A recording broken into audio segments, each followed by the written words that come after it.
bandera argentina. También es la ciudad en la que nació uno de los hombres más importantes de la Revolución Cubana. Lo que pocos saben es cómo fue la historia y la casualidad que desembocó en el nacimiento del Che Guevara en esta casa. Mucho antes de que Ernesto Guevara fuera el Che y poco antes de que naciera, el amor llevó a los padres del futuro líder revolucionario a vivir la aventura que los traería a la ciudad de Rosario. Los padres del Che Guevara eran Ernesto Guevara Lynch y Celia de la Serna y Llosa, por eso el Che era Guevara de la Serna. La madre del Che, Celia de la Serna, heredó una plantación de yerba en Caraguataí, Misiones. Recién casados y con una herencia cobrada, el matrimonio Guevara decidió trasladarse a la provincia de Misiones, al noreste de la Argentina, en un intento de hacer fortuna cultivando yerba mate. Ernesto Guevara Lynch, el padre del Che, que quería hacer de la plantación de su mujer una plantación modelo, quería asesorarse y cambiar ideas con mi abuelo, considerado la máxima autoridad en yerba mate en el país. Los padres de Ernesto Che Guevara estaban lejos de las comodidades necesarias para el nacimiento de su hijo. Por eso, pocos meses después de que se instalaran en Misiones, llegó el momento de abandonar la selva para que Celia diera a luz en un ambiente más seguro. El nacimiento del Che en Rosario tiene que ver con un viaje del padre por sus negocios de Misiones a Buenos Aires. El Che, yo diría de casualidad, nace en la ciudad de Rosario. Si bien el objetivo final del viaje era Buenos Aires, la pareja viajó río abajo. Al llegar a Rosario, Celia inició sorpresivamente el trabajo de parto que iba a cambiar la historia. Lo que sucedió fue que en realidad Celia de la Serna esperaba a su hijo para el mes de julio y nació el 14 de junio en lugar del mes de julio como se esperaba. En cierta medida se puede decir que gracias a mi abuelo el Che es rosarino. Un poquito que las conversaciones fueron prolongándose y otro poquito que el parto se anticipó un mes porque el Che era 8 mesino. Lo cierto es que el 14 de junio se produce el parto. El destino final del viaje de los padres del Che y el parto sorpresivo hizo que muchos tardaran en descubrir que Ernesto Guevara de la Serna no había nacido en Buenos Aires y tampoco en Misiones, sino en Rosario. Se alojaron en la casa de la calle Entre Ríos, alquilaron un departamento mientras estuvieron acá. No se encontró ninguna constancia de que hubiera nacido en una maternidad, en un sanatorio, de manera que puede suponerse incluso que haya dado a luz en el departamento. Sobre una falta de documentación sobre cómo llega el Che a nacer en Rosario, ha generado todo este secreto o todo este desconocimiento y en cierta manera te diría hasta un ocultamiento de cómo el Ernesto Guevara es un ciudadano argentino nacido en la ciudad de Rosario. Pasaron varios años hasta que la dueña de la casa donde nació el Che descubrió el misterio que los historiadores no habían logrado resolver. Fui la dueña de la casa del Che. Yo descubrí que era la casa natal del Che cuando me hicieron llegar una partida de nacimiento. De acuerdo a la partida de nacimiento, nació en este edificio. Eran tiempos de dictadura militar en la Argentina y el gobierno se oponía a la sola mención del nombre del Che Guevara, al que consideraban un líder revolucionario con ideas muy peligrosas. Era la época de la dictadura militar, así que lo teníamos totalmente oculto. Inclusive le dije a mis hijos que no digan nada, porque ya habíamos tenido problemas en otro lugar donde vivíamos, allanamientos. Lo habíamos pasado bastante mal, no queríamos volver a repetirlo en esta nueva casa. Acá en Rosario nació posiblemente, no cabe duda que es el argentino más famoso del mundo. Y lo mantuvimos oculto y ahora está de a poquitito apareciendo.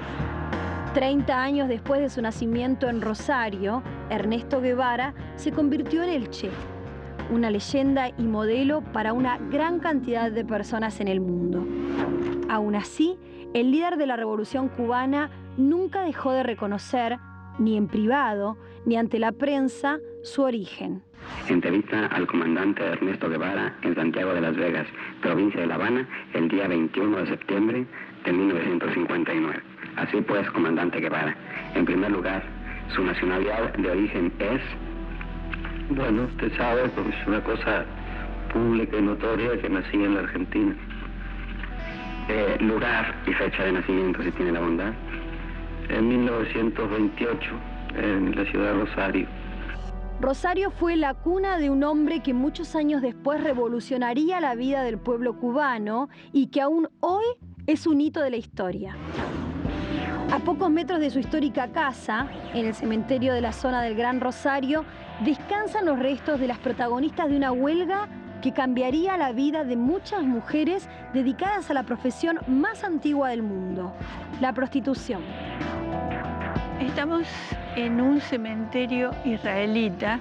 Realmente para nosotros que vivimos en Rosario es todo un misterio. Es algo que se tiene bastante secreto y oculto, porque está ligado a una profesión no santa de las mujeres, que fue la prostitución. Entre las organizaciones que manejaban el negocio de la prostitución se encontraba la célebre Zwick Migdal, una sociedad judía y polaca con gran poder en la ciudad de Rosario.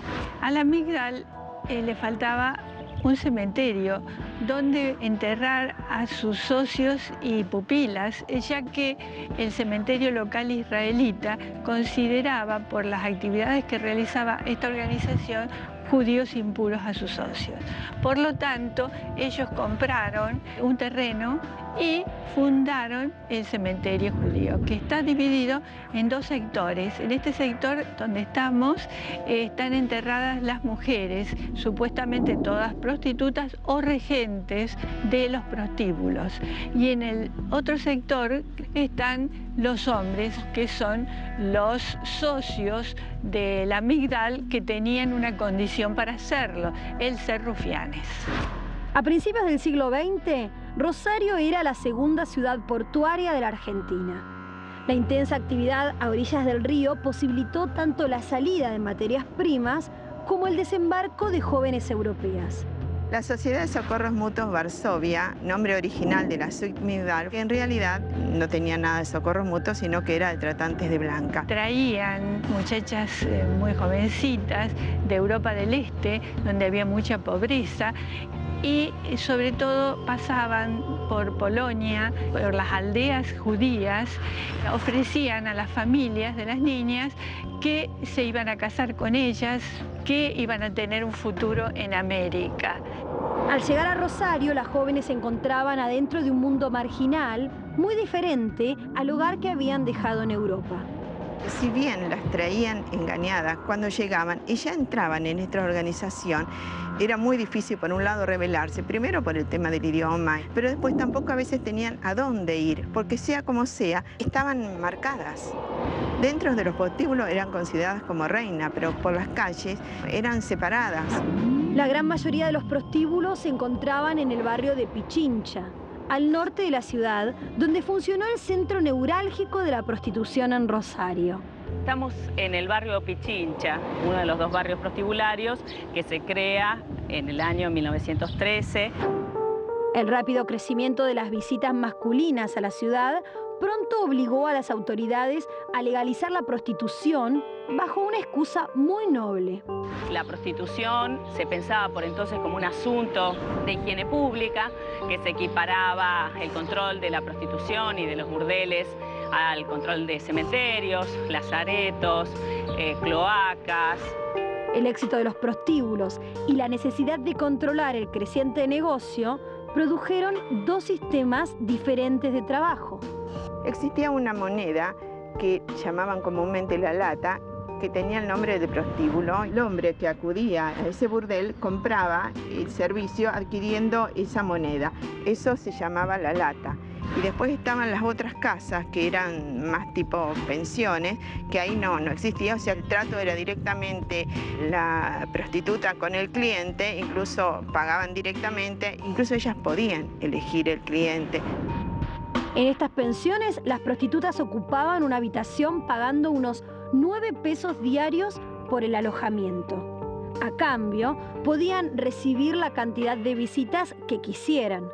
Sin embargo, ese trato y la paz durarían poco. Los dueños de la pensión pretenden que las mujeres paguen de 9 pesos que estaban pagando el alquiler por pieza, paguen 12 pesos. Y ellas colectivamente se reúnen y hacen una huelga para impedir aumento. Digamos que a partir entonces de la presión de las mujeres, aparentemente los dueños de los prostíbulos, de estas casas de pensión, van a ceder y van a quedarse en el monto de 9 pesos. Pero en 2 lugares, el Royal y en el Mina de Oro, se oponen y les exigen que le paguen 12 pesos. Las prostitutas de muchos burdeles decidieron continuar con la huelga. Entre ellas, una mujer que, según la prensa, ocupaba la pieza 10 de alguno de los burdeles, enfrentó la amenaza de represión policial. Una de las mujeres hace caso omiso a la amenaza porque sabe que la policía no tiene injerencia en los burdeles, que no podría tomar participación. Pero acontece lo insólito, y es que el 10 de enero del año 1930, a la madrugada, la policía con los dueños de los burdeles desalojan a esta mujer. El poder y la presión de los burdeles consiguió terminar con la huelga. Las prostitutas volvieron a verse envueltas en un mundo de discriminación que llegó hasta el cementerio donde fueron enterradas. Ahí sus lápidas están separadas del resto de las sepulturas como si pudieran contagiar a otros difuntos. Actualmente este cementerio está cerrado y en estado de abandono y no es muy conocido dentro de la propia colectividad.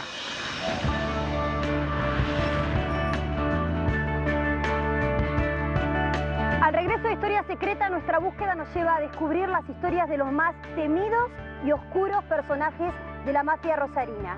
Luego nos encontraremos con curiosos dibujos de bicicletas que recuerdan a los desaparecidos de la última dictadura militar argentina.